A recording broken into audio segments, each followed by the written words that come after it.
पिता राणा रायमल की मृत्यु के बाद सन 1509 में 27 वर्ष की आयु में राणा सांगा मेवाड़ के उत्तराधिकारी बने। इनकी पत्नी का नाम रानी कर्णावती था।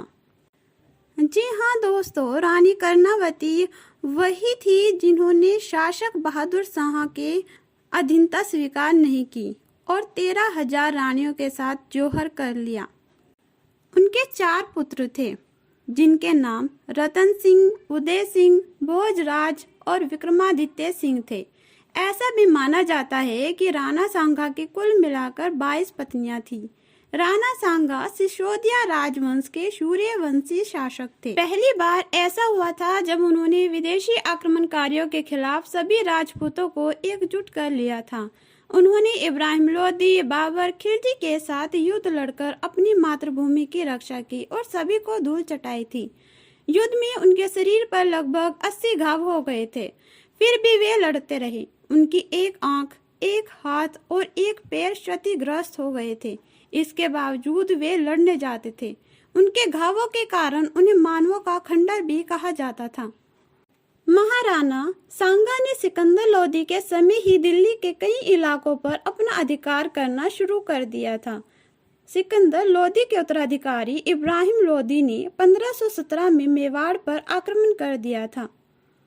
खतौली नामक स्थान पर दोनों पक्षों में युद्ध हुआ, जिसमें महाराणा सांगा का एक हाथ कट गया और एक पैर ने काम करना बंद कर दिया था।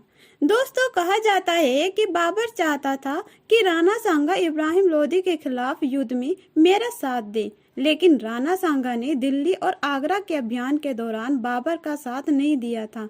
राणा को लगता था कि बाबर भी तैमूर के भांति दिल्ली में लूटपाट करके लौट जाएगा, लेकिन 1526 ईस्वी में राणा सांगा ने देखा कि इब्राहिम लोदी को पानीपत के युद्ध में हराने के बाद भी बाबर वापस नहीं गया, बल्कि दिल्ली में शासन करने लगा। तब राणा ने बाबर से युद्ध करने का निर्णय कर लिया। दोस्तों, कहते हैं कि खानवा युद्ध शुरू होने से पहले राणा सांगा के साथ हसन खां, मेवाती, महमूद लोदी और अनेक राजपूत अपनी अपनी सेना लेकर राणा के साथ हो लिए थे और आगरा को घेरने के लिए सभी आगे बढ़े। लगातार मिल रही हार से मुगल सैनिक में डर बैठ गया था। ऐसे में बाबर ने मुसलमानों को एकजुट करने के लिए उन पर से टैक्स हटाकर जिहाद का नारा लगा दिया और बड़े स्तर पर युद्ध की तैयारी की। दोस्तों, 1527 में राणा सांगा और मुगल बादशाह बाबर के बीच भयानक युद्ध हुआ। खानवा के मैदान में दोनों सेनाओं के बीच जबरदस्त खूनी मुठभेड़ हुई। बाबर के पास 2 लाख मुगल सैनिक थे और ऐसा कहा जाता है कि राणा सांगा के पास भी बाबर जितनी सेना थी। बस फर्क इतना था कि बाबर के पास गोला बारूद का बड़ा जखीरा था और राणा के पास साहस और वीरता थी।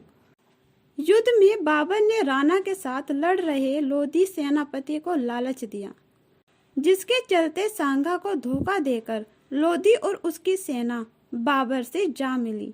लड़ते हुए राणा सांगा की एक आंख में तीर भी लगा, लेकिन इन्होंने इसकी कोई परवाह नहीं की और युद्ध में डटे रहे। इस युद्ध में उन्हें कुल 80 घाव आए थे। उनकी लड़ाई में दिखी वीरता से बाबर के होश उड़ गए थे। लोदी के गद्दारी करने की वजह से राणा सांगा की सेना शाम होते होते लड़ाई हार गई थी। दोस्तों, इसी युद्ध में सांगा बेहोश हो गए थे, जहां से उनकी सेना उन्हें किसी सुरक्षित जगह ले गई थी। वहां होश में आने के बाद उन्होंने फिर से लड़ने की ठानी और चित्तौड़ नहीं लौटने की कसम खाई। कहते हैं कि यह सुनकर जो सामंत लड़ाई नहीं चाहते थे, उन्होंने राणा को जहर दे दिया था, जिसके चलते 30 जनवरी 1528 में कालपी में उनकी मृत्यु हो गई। उनके देहांत के बाद अगला उत्तराधिकारी उनका पुत्र रतन सिंह बना। राणा सांगा का विधि विधान से अंतिम संस्कार मांडलगढ़ में हुआ। इतिहासकारों के अनुसार उनका देह संस्कार स्थल पर एक छतरी बनाई गई थी। दोस्तों, अगर आपको ये वीडियो अच्छी लगी तो इसको लाइक, शेयर, सब्सक्राइब करना। और हाँ, इतिहास से जुड़ी अगर कोई कहानी आप सुनना चाहते हैं तो हमें कमेंट बॉक्स में बताएं, ताकि हम आपकी पसंदीदा कहानी एक नई वीडियो में लेकर आ सकें। तब तक आप देखते रहिए real history story of Rana Sanga.